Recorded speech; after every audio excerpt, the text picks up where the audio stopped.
मैं माफी मांगना चाहूंगा कि इस विषय पर मैं थोड़ा सा वीडियो लेट बना रहा हूं।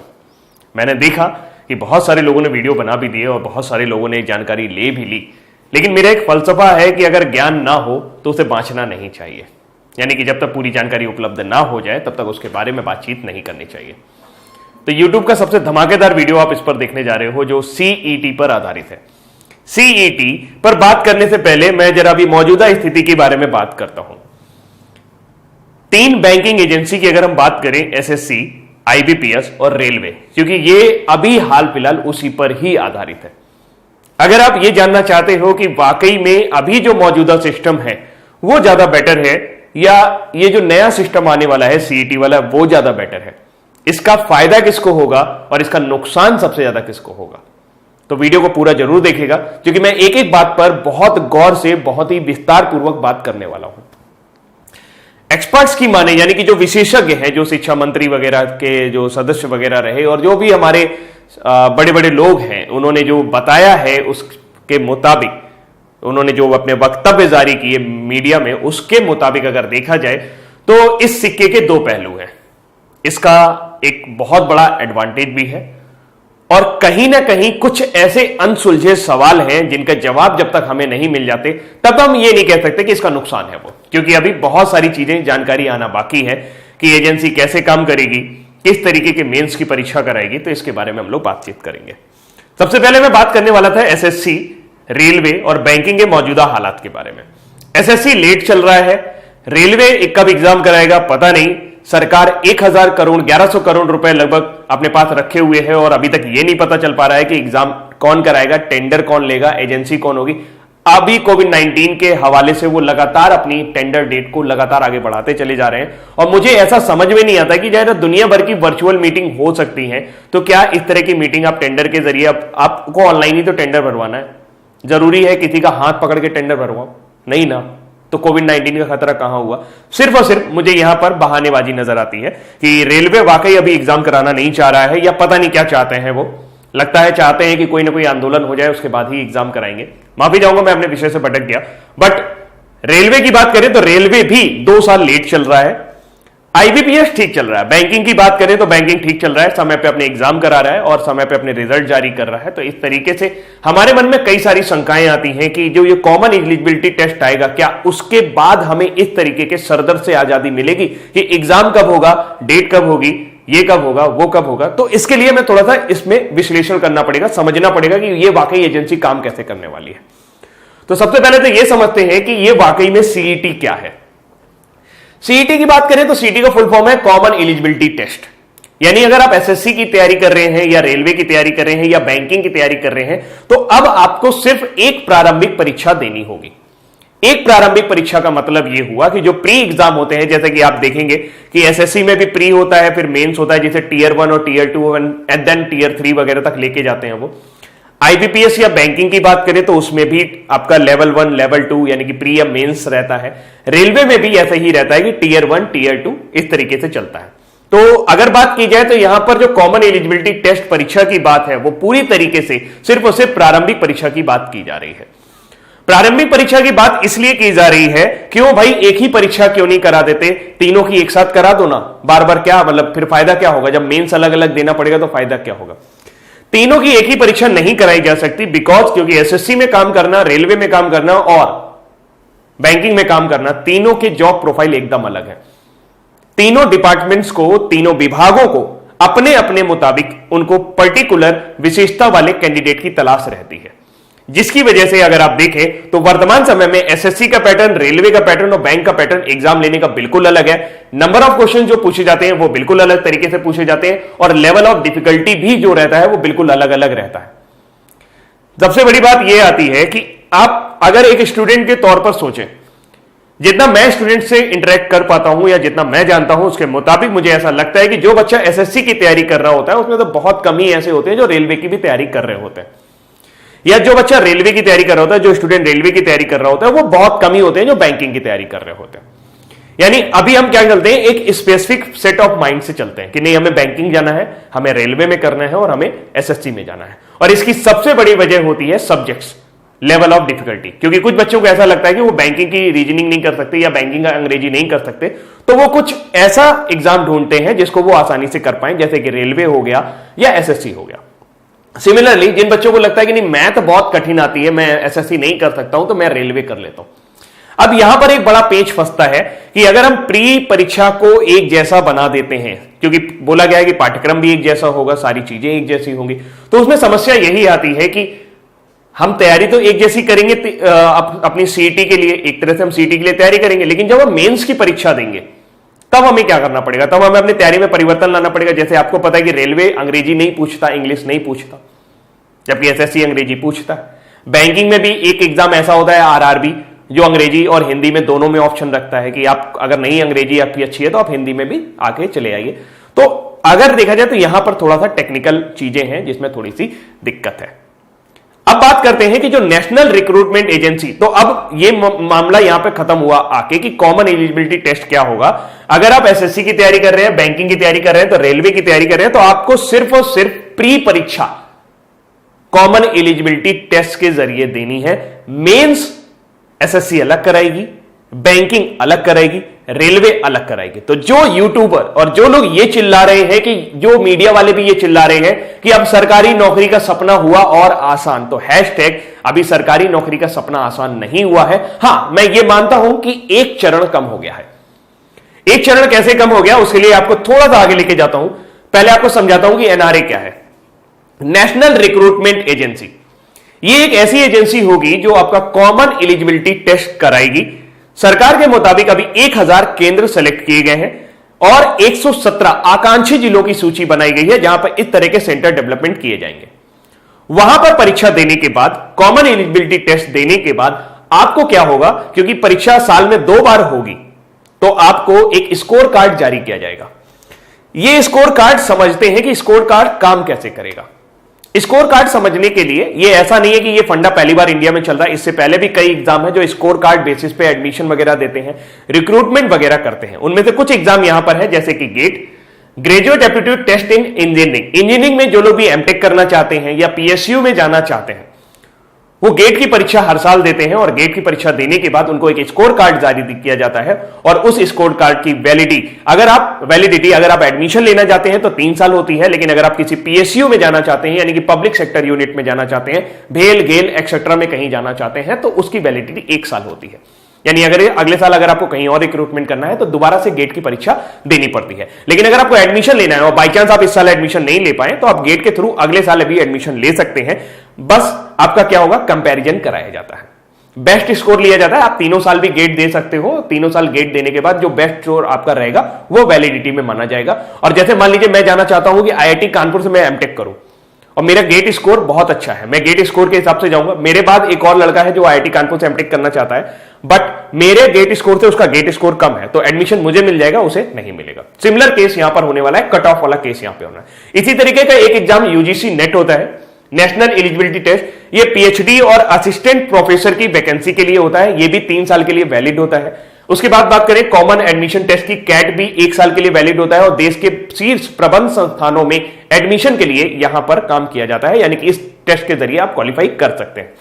उसके बाद जीमैट होता है, ग्रेजुएट मैनेजमेंट एडमिशन टेस्ट होता है, ये भी 3 साल के लिए होता है। एंड अगर आप किसी बाहर की यूनिवर्सिटी में एडमिशन लेना चाहते हैं तो उसके लिए जीआरई एग्जाम होता है, ये 5 साल की वैलिडिटी के साथ आता है। एक बार आपने एग्जाम दिया तो आप 5 साल में कभी भी एडमिशन ले सकते हैं। सिमिलरली जैसे कि मैं कैट का एग्जांपल उठा लेता हूं, कैट आपको इसको समझने में काफी मदद करेगा। कैट में क्या होता है कि जब आप क्वालिफाई कर लेते हो, एग्जाम आपका कट ऑफ क्लियर हो जाता है, देन आपको तरह तरह के आईएएम पे एडमिशन लेने के लिए कॉल आती है या आप वहां पर जाते हो, आप उनको अप्रोच करते हो।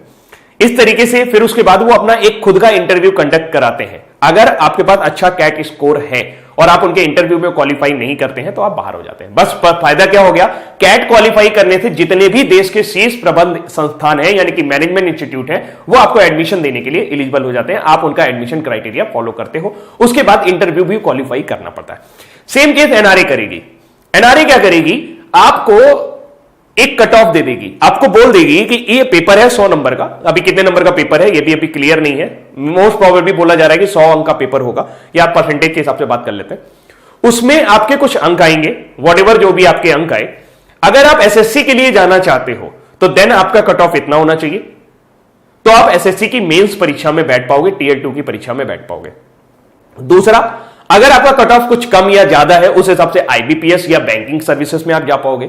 और अगर आपका कट ऑफ कुछ और है, तो मतलब मुझे ऐसा लगता है कि ये तीनों विभाग जो हैं अपने अपने मुताबिक अपना अपना कट ऑफ सेट करेंगे। यहां पर भी एक टेक्निकल दिक्कत है। अभी क्या होता था, जैसे मैंने आपको बताया कि आरआरबी वाला जो बंदा होता था वो शायद एसएससी का एग्जाम नहीं देता था, या एसएससी, या आप मान लीजिए कि आईबीपीएस में बहुत होशियार बच्चे आते हैं जिनका सपना होता है कि नहीं मुझे आईबीपीएस की जॉब करनी है। मोस्ट प्रोबेबली वो एसएससी और आईबीपीएस में जाते हैं, रेलवे में भी आते हैं, बड़ी ऐसा कुछ नहीं है, अलग अलग तरह के ग्रेड पे के स्केल की जॉब है, तो अलग अलग तरीके से आते हैं। मेरे कहने का मतलब यह है कि अगर हम देखें तो अब ऐसा होगा कि एसएससी का टॉपर, रेलवे का टॉपर, आईबीपीएस का टॉपर, तीनों टॉपर एक परीक्षा में बैठेंगे। तीनों टॉपर एक परीक्षा में बैठेंगे तो जो उसमें कमजोर छात्र होंगे, जिनको लग रहा होगा नहीं वो रेलवे कर सकते थे, एसएससी नहीं कर सकते थे, जिनको लग रहा होगा कि वो आईबीपीएस कर सकते थे, वो ऐसे थे, तो उनको थोड़ा बहुत यहां पर सोचना पड़ेगा, उनको कस के मेहनत करनी पड़ेगी। कस के मेहनत करने का मतलब ये हुआ, मेरे कहने का मतलब ये है कि अगर आप मान लीजिए अमूमन 100 बच्चा एक एग्जाम दे रहा है, वैसे तो 3 से 4 करोड़ हर साल देते हैं, 100 बच्चा एक एग्जाम दे रहा है, उसमें क्या हुआ, उसमें से आपको पता है कि 20 बच्चा ऐसा था, मतलब टोटल एग्जाम की बात कर रहा हूं, 20 बच्चा ऐसा था जो सिर्फ एसएससी देता, 20 बच्चा ऐसा था जो सिर्फ आईबीपीएस देता या बैंकिंग देता, 40 बच्चा यानी 60 बच्चा बचा वो सिर्फ आपका आरआरबी देता। अब समझना, अभी जो सिस्टम है उसमें क्या होगा, एसएससी वाला एसएससी वाले से फाइट करेगा, मोस्ट प्रोबेबली ये होगा, बैंकिंग वाला बैंकिंग वाले से फाइट करेगा, आरआरबी वाला आरआरबी वाले से फाइट करेगा। बट अब क्या होगा, अब आपको सभी के साथ फाइट करना पड़ेगा, कट ऑफ उसी हिसाब से बनेगा। मोस्ट प्रोबेबली मुझे लगता है कि जो पेपर होगा वो बहुत आसान रखा जाएगा। आसान रखने का मतलब यह है कि अगर 10th लेवल का पेपर है तो 10th लेवल वाले देंगे, 12th लेवल का पेपर है तो मतलब कि जिस पोस्ट के लिए 12वीं आवश्यक है उनके हिसाब से पेपर अलग बनेगा। जैसा कि इन्होंने कहा भी है कि ग्रेजुएट वालों के लिए पेपर अलग बनाएंगे, 12वीं वालों के लिए अलग बनाएंगे, और 10वीं पास जो नौकरियां होती हैं उनके लिए अलग पेपर बनाएंगे। तो यहां पर मुझे ऐसा लगता है कि थोड़ा बहुत कमजोर छात्रों को ज्यादा मेहनत करनी पड़ेगी, हिम्मत लगानी पड़ेगी, क्योंकि अब अगर वो कट ऑफ से बाहर हुए तो उनका सपना टूट जाएगा। लेकिन सपना टूटने का कोई दिक्कत नहीं है, उन्हें एक बार में ही खुद ही अंदाजा हो जाएगा, और एक साल में 2 बार परीक्षा होनी है तो वो दूसरे बार भी इसको दे सकते हैं। तो ये कुछ ऐसे पॉइंट हैं जिनके ऊपर आपको थोड़ा सा देखना होगा। एनआरए कैसे काम करेगी आपको पता चल गया। एनआरए ने कहा है कि वो 1000 सेंटर डेवलप करेगी और परीक्षा ऑनलाइन होगी। एक बड़ा सवाल यह भी है कि इतने सारे बच्चों का 3 करोड़ लोग होंगे, लगभग 3 करोड़ लोग जो फॉर्म भरे जा रहे हैं ओवरऑल। अब देख लें एसएससी, बैंकिंग और अगर हम आरआरबी मिला लें तो 3 करोड़ के आसपास का डेटा है जो 2020 में, आसपास बोला है मैंने, एग्जैक्ट नहीं बोला, 2020 के आसपास का होगा। 2020 में इतने लोगों ने फॉर्म भरा था। अब समस्या ये है कि इतने बड़े लोगों का, इतने सारे लोगों का आप एग्जाम कराओगे कैसे? क्या इतना बड़ा इंफ्रास्ट्रक्चर है आपके पास? आपने बोल तो दिया है कि आप अब अगले जो 2021 से जो परीक्षा कराएंगे वो इसी हिसाब से करेंगे, तो ये थोड़ी सी देखने वाली बात होगी जिसका जवाब अभी तक हमारे पास नहीं है। अब चलिए हम बात करते हैं इससे फायदा क्या क्या होने वाला है। देखिए, मुझे जो इस सिस्टम का सबसे बड़ा फायदा नजर आ रहा है, मुझे ये कन्विंस और दूर सेंटर पढ़ना, पास सेंटर पढ़ना, एक बार एग्जाम फीस करना, ये मुझे इतना बड़ा दिक्कत नहीं नजर आ रहा, क्योंकि मुझे नहीं लगता कि इतनी बड़ी दिक्कत थी किसी को कि नहीं यार 4-4 बार फीस भरना पड़ रहा है, 3-3 बार फीस भरना पड़ रहा है। सबसे बढ़िया चीज जो मुझे इसमें लग रही है वो ये लग रही है, बाई चांस आपने रेलवे का एग्जाम दिया, अभी क्या होता था, आपने रेलवे का एग्जाम दिया, आप टीयर 1 क्वालिफाई कर गए, टीयर 2 क्वालिफाई कर गए, लेकिन आप टीयर 3 में शायद अटक गए या टीयर 2 में कहीं पर अटक गए। अब उससे क्या होता था, कुछ लोग बोलते मैं मेडिकल से बाहर हो गया, तो ऐसी स्थिति में आपको फिर से प्री की परीक्षा देनी पड़ती थी, फिर टीयर 2 पे आते थे, फिर टीयर 3 वाली प्रोसेस पे जाते थे। अब इसका यह फायदा हो जाएगा कि बाई चांस 3 साल के लिए आपका स्कोर वैलिड है, आप साल में 2 बार परीक्षा दे सकते हो और सबसे बेस्ट स्कोर आपका माना जाएगा। यानी कि मान लीजिए अभी मेरे 100 में 50 अंक आए, मैंने दोबारा परीक्षा दी तो 58 अंक आ गए, तो मेरा 58 वाला माना जाएगा। ये उल्टा भी हो सकता है, मान लीजिए पहली बार में मेरे 58 अंक आए, दूसरी बार में मेरे 50 अंक आए, तो मेरा 58 वाला ही वैलिड रहेगा, मतलब बेस्ट स्कोर लिया जाएगा। तो इसका मुझे जो सबसे बड़ा फायदा नजर आ रहा है कि असफल होने पर भी बार बार आपको प्रारंभिक परीक्षा नहीं देनी पड़ेगी। ये इसका सबसे बड़ा फायदा मुझे नजर आ रहा है कि आप अगर असफल हो जाते हैं, भगवान न करे कि ऐसा हो, लेकिन बाई चांस अगर आप कभी असफल हुए किसी भी एक पॉइंट पर, तो आपको शुरू से तैयारी करने की जरूरत नहीं पड़ेगी, आपका वो 3 साल के लिए वैलिड रहेगा। हेडेक दूर हो जाएगी, ये हेडेक दूर हो जाएगी। दूसरा पॉइंट जो मुझे सबसे बढ़िया लग रहा है, क्योंकि ये रेगुलर बेसिस पे परीक्षा कराएंगे, तो कम से कम ये तो पता चलेगा यार कि एग्जाम कब होगा, कब हमें एग्जाम देना है, कब हम अच्छे से तैयारी कर पाए। अभी क्या हो गया, पढ़े जा रहे हैं, पढ़ाए जा रहे हैं, पढ़े जा रहे हैं, पढ़ाए जा रहे हैं, एग्जाम का आता पता है ही नहीं। तो ये एक पॉइंट और अच्छा हो गया। दूसरा पॉइंट जो इसका अच्छा था, तीसरा पॉइंट जो इसका अच्छा है वो ये है कि तीनों संस्थाओं के लिए एक ही कॉमन टेस्ट होगा। अब कॉमन टेस्ट अगर एक होगा तो यकीन मानिए कि आपके पास कई मौके आ गए। आपको लगा नहीं आरआरबी ने खेल गड़बड़ कर दिया है तो आप तुरंत एसएससी में स्विच कर जाओ, एसएससी के मेंस की तैयारी करने लगो। अगर आपको लगे कि नहीं एसएससी गड़बड़ा रहा है, इस बार बहुत भ्रष्टाचार हो गया जैसे 2017 में जो हाल हुआ एसएससी का, तो उसको देखते हुए अगर लगे कि गड़बड़ हो रहा है तो फौरन बैंकिंग में स्विच कर जाओ। आपके पास स्विच करना थोड़ा सा ज्यादा आसान रहेगा। आप एक फॉर्म भर चुके होगे, आप उसके लिए एलिजिबल कैंडिडेट होगे, स्कोर के मुताबिक आपका एंट्रेंस हो जाएगा। अब यहां पर एक बात यह है कि जो गरीब उम्मीदवार है उनको थोड़ी सी राहत जरूर मिलेगी।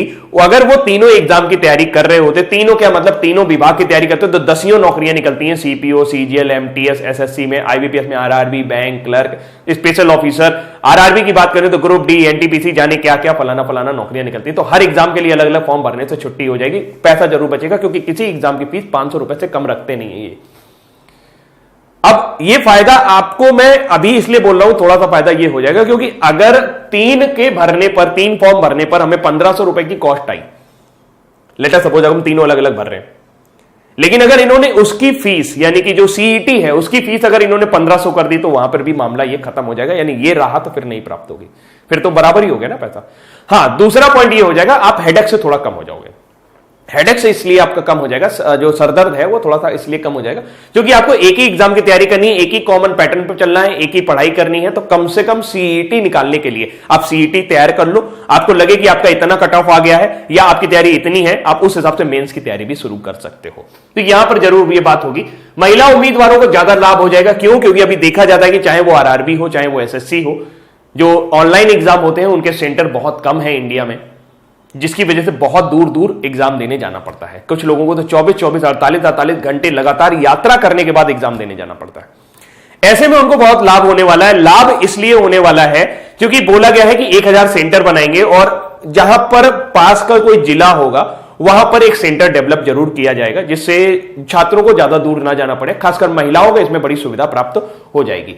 तीसरा, मानक परीक्षाएं होगी। मानक परीक्षाएं का मतलब अगर आप मान लीजिए ग्रुप डी लेवल की कोई एग्जाम के लिए अप्लाई करना चाहते हो, मतलब जिसमें 10वीं पास मांगा जाता है या जिसमें 12वीं पास मांगा जाता है या जिसमें ग्रेजुएट मांगा जाता है, तो इन्होंने ये बोल रखा है कि हाँ, ये तीनों जो परीक्षाएं होंगी वो अलग अलग लेवल की होंगी। ग्रेजुएट का पेपर अलग बनाएंगे, 12th पास का अलग बनाएंगे और 10th का पेपर अलग बनाएंगे। तो इस तरीके से आप जिस लेवल के लिए अप्लाई करना चाहते हो उस लेवल के लिए अप्लाई कर पाओगे, आप अपनी परीक्षा के हिसाब से तैयारी कर पाओगे। ऐसा नहीं होगा कि यार मतलब कि 10वीं वाली परीक्षा दे रहे हैं तो मतलब 12वीं वाली परीक्षा दे रहे हैं, 10वीं का लेवल वाला पेपर पूछ लिया, मतलब ऐसा नहीं होगा। जो लोगों को कंफ्यूजन था कि सर ऐसा ना हो कि कॉमन एलिजिबिलिटी टेस्ट हो तो बहुत कठिन कठिन क्वेश्चन पूछ लें, एसएससी वाला क्वेश्चन आरआरबी में पूछ लें, आरआरबी वाला क्वेश्चन है, नहीं, पूरा पैटर्न बदलेगा आपके मुताबिक, जॉब रोल के मुताबिक। 10वीं स्तर मतलब उसको क्लास वाइज स्टैंडर्ड किया गया है, 10th स्टैंडर्ड, 12th स्टैंडर्ड और उसके आगे की ओर। आगे की ओर जाए, परीक्षा केंद्रों का आप खुद चुनाव कर पाएंगे और सबसे बढ़िया बात है एक सिलेबस होगा, तो आप इस दौड़ से बच जाओगे कि किससे रीजनिंग पढ़े, बैंक की पढ़नी है तो अलग पढ़नी है, इससे पढ़नी, हम भी पढ़ाने से बहुत आसान हो जाएगा, हम भी आराम से पढ़ा पाएंगे। भैया रीजनिंग पढ़नी है तो ये सीईटी की रीजनिंग है, पूरा रीजनिंग पढ़ डालो, खत्म, टेंशन खत्म हो जाएगी। और साल में 2 बार परीक्षा होने से ये हो जाएगा कि अगर आप असफल होते हो तो दूसरा मौका आपके पास हमेशा रहेगा, आप निराश या हताश नहीं रहोगे। आई थिंक ये इसके फायदे हैं एग्जैक्ट, जो मुझे मतलब पर्सनली, ये मेरे अपने विचार है, जो मुझे पर्सनली सबसे बढ़िया फायदा लग रहा है वो ये लग रहा है कि यार बार बार हमें प्री नहीं निकालना पड़ेगा। एक बार हमने सीटी निकाला, 3 बार के लिए मतलब 3 साल के लिए हमारी बुकिंग हो गई कि हम रेलवे में भी जा सकते हैं, एसएससी में भी जा सकते हैं और उधर भी जा सकते हैं। अब जिस वजह से इसको लाया गया है, इसमें एक एजेंडा इन्होंने और रखा हुआ था, एक बात और इन्होंने बोली हुई थी कि एग्जाम जल्दी जल्दी हो जाएंगे। यहां पर मुझे थोड़ी शंकाएं हैं, क्योंकि प्री तो आप करा दोगे, सीईटी मान लिया मैंने कि प्री हो गया हमारा, लेकिन उसके बाद हम किधर जाएं? मेंस के लिए क्या करेंगे? मेंस के लिए अलग फीस देनी पड़ेगी। अगर मेंस के लिए अलग फीस देनी पड़ी तो 9 दिन चले 2.5 कोर्स, घूम फिर के वहीं आ गए। अगर मेंस के लिए अलग फीस देनी पड़ी तो एसएससी का देना है तो उसकी अलग फीस। इस बारे में अभी भी कोई जवाब उपलब्ध नहीं है कि हमें मेंस के लिए, यानी कि हम जो टियर 2 देने जाएंगे या दूसरा चरण देने जाएंगे संस्था में, तो उसके लिए फीस देनी पड़ेगी कि नहीं देनी पड़ेगी। अगर देनी पड़ी तो इस योजना का कोई लाभ हमें खास नजर नहीं आएगा पैसे के लिए आज पे अगर देखें। दूसरा पॉइंट यह है कि कमजोर छात्र कैसे तैयारी करेंगे। मैंने ये पॉइंट इसलिए रखा है, ये पॉइंट मुझे इसलिए नहीं समझ में आ रहा है क्योंकि एसएससी का टॉपर भी आरआरबी वाले से फाइट करेगा, आरआरबी का टॉपर भी आईबीपीएस वाले से फाइट करेगा। इस तरीके से पूरा जो है, मुझे ऐसा लगता है कि जो टॉपर्स होंगे वो एक जगह इकट्ठा हो जाएंगे और वो इस कट ऑफ को, यानी कॉमन एलिजिबिलिटी टेस्ट के जो कट ऑफ को है उसको कहीं ऊपर ले जा सकते हैं, क्योंकि देश में प्रतिभा की कमी कतई नहीं है। ऐसे में कमजोर छात्र जो अभी तक सेलेक्ट हो जाते थे, जिनको मतलब थोड़ा बहुत कमजोरी होती थी, किसी एक सब्जेक्ट में कमजोर है, उनको थोड़ा ढंग से तैयारी करनी पड़ेगी। इसलिए वो अपना माइंड मेकअप करें। जिनको भी जरा भी कमजोरी महसूस हो रही है और वो गवर्नमेंट जॉब की तैयारी करना चाहते हैं, तो वो अपना माइंड मेकअप जरूर करें, वो अपने को बूस्टअप जरूर करें कि अब उनकी लड़ाई थोड़ी सी कठिन होने वाली है। टॉपर्स के लिए भी ये बात कठिन होने वाली है कि जो जॉब उन्हें बहुत आसानी से मिल जाती थी, अब क्योंकि यहां पर दूसरा पॉइंट ये भी है कि क्या इसके नंबर मेंस में जोड़े जाएंगे। मुझे नहीं लगता कि इसके नंबर मेंस में जोड़े जाएंगे, और अगर इसके नंबर मेंस में नहीं जोड़े जाएंगे तो मेंस अपने आप में ही पूरा का पूरा डेडिकेटेड हो जाएगा, पूरा का पूरा एक तरह से वो डिसाइडिंग फैक्टर हो जाएगा कि वाकई में किसको क्वालिफाई कराना है, किसको नहीं क्वालिफाई कराना है। तो कमजोर छात्र थोड़ा सा, जो पढ़ाई में कमजोर है, वो थोड़ा सा अपने मेहनत को लेके आए, थोड़ा सा आगे बढ़े, क्योंकि अगर 2021 में हमें इस तरह से तैयारी करनी है तो सिर्फ सीईटी निकालने से काम नहीं चलेगा, आपको और ज्यादा मेहनत भी करनी पड़ेगी। क्योंकि हर किसी के पास वो ऑप्शन होगा, वो एसएससी नहीं क्वालिफाई कर पा रहा होगा, उसकी तैयारी नहीं हो पा रही होगी, लेकिन वो टॉपर है, मान लीजिए बीमार पड़ गया वो और नहीं एसएससी का क्वालिफाई कर पाया, तो वो आरआरबी करेगा ना, वो तो गवर्नमेंट जॉब करेगा ही। आप इसे ऐसा सोच सकते हो कि एक आदमी के पास 3 ऑप्शन उपलब्ध हो जाएंगे। एज क्राइटेरिया वेरी मच, मतलब कि ये इसके बारे में भी कुछ बोला नहीं गया है कि एज क्राइटेरिया किस तरीके का होता है, क्योंकि एसएससी में कई जॉब ऐसी हैं जिनके एज क्राइटेरिया बिल्कुल अलग अलग होते हैं। तो मुझे ऐसा लगता है कि वो भी जाकर वो मेंस में ही डिसाइड करेंगे, और अगर वो मेंस में डिसाइड करेंगे तो फिर से हमें वहां पर एक अलग स्तर पर तैयारी करनी पड़ेगी। अगला पॉइंट, मेंस में पाठ्यक्रम बदलेगा क्या? मेंस में पाठ्यक्रम निश्चित तौर पर बदलेगा। ऐसा इसलिए होगा क्योंकि मुझे ऐसा लगता है कि वो निराश भी करना चाहेंगे कुछ लोगों को। अगर वो मेंस का पाठ्यक्रम नहीं बदलेंगे तो जितने लोग सीईटी देंगे वो सारे के सारे तीनों एग्जाम देंगे 90%। कुछ एक आध जो डेडिकेटेड होंगे कि नहीं उन्हें एसएससी करना है तो वो एसएससी में ही जाएंगे, या बैंकिंग करना है वो बैंकिंग में जाएंगे। लेकिन अगर वो मेंस का पैटर्न नहीं बदलते हैं तो यकीन मानिए हर एक बच्चा जो सीईटी क्वालिफाई करेगा वो तीनों एग्जाम में बैठने की कोशिश करेगा। अगर वो पाठ्यक्रम बदलेंगे तो उन्हें लगेगा कि हां नहीं यार ये मेरे हिसाब का नहीं है, इसमें अंग्रेजी पूछी जाने वाली है, मैं तो हिंदी माध्यम का स्टूडेंट हूं, तो मैं हिंदी वाले की तरफ जाऊंगा, यानी मैं आरआरबी की तरफ जाऊंगा। आप समझ रहे हैं मेरी बात को? तो मेंस का पाठ्यक्रम तो बदलना ही है, और मेंस का पाठ्यक्रम बदलना है तो यानी हमें दोहरी तैयारी करनी पड़ेगी, प्री के लिए अलग और मेंस के लिए अलग, जैसा कि हम अभी भी करते हैं। कोई ऐसा दिक्कत नहीं है कि हम नहीं करते, हम प्री की तैयारी एकदम अलग तरीके से करते हैं, मेंस की तैयारी एकदम अलग तरीके से करते हैं। हां, अब ये हो जाएगा प्री हमारा थोड़ा आसान हो जाएगा, क्योंकि कॉमन एलिजिबिलिटी टेस्ट में मुझे ऐसा नहीं लगता वो कट ऑफ बनाएंगे, जैसे बहुत सारी संस्थाएं ऐसा करती हैं। उन्होंने कहा है कि इस आधार पर आपको प्राइवेट नौकरी भी मिलेगी, तो आगे आने समय में टाटा, बिरला, इस तरह की बड़ी बड़ी कंपनियों में भी आपको इस कट ऑफ के बेसिस पे नौकरी मिल सकती है। अगला पॉइंट, इसकी शुरुआत कब तक होगी? कह तो रहे हैं कि 2021 में हो जाएगी, बट मुझे लगता है कि इसके लिए अच्छा खासा इंफ्रास्ट्रक्चर डेवलप करना पड़ेगा, टाइम लगेगा। 2021 में जैसे बोला गया है कि 2021 तो कह तो रहते सितंबर में एग्जाम करा देंगे, करा पाए क्या? तो ये थोड़ा सा बीट है। फीस बहुत ज्यादा तो नहीं हो जाएगी। अगर फीस बहुत ज्यादा हो जाएगी तो ये एक जो अपना एडवांटेज दिखा रहे हैं कि एक आवेदन, एक फीस, एक शुल्क, वो बेकार हो जाएगा। तो मुझे नहीं लगता कि फीस बहुत ज्यादा होगी। हाँ, फीस के लिए अगर मैं बात करूं तो मुझे ऐसा लगता है कि इतने बड़े एग्जाम को कराने के लिए अगर ये 500 से 1000 रुपए के बीच में अपनी फीस रखते हैं then it will be suitable, और मुझे अच्छा ऐसा लग ही रहा है कि हाँ ये 500 से 1000 के बीच में ही ये फीस रहने वाली है सीईटी की।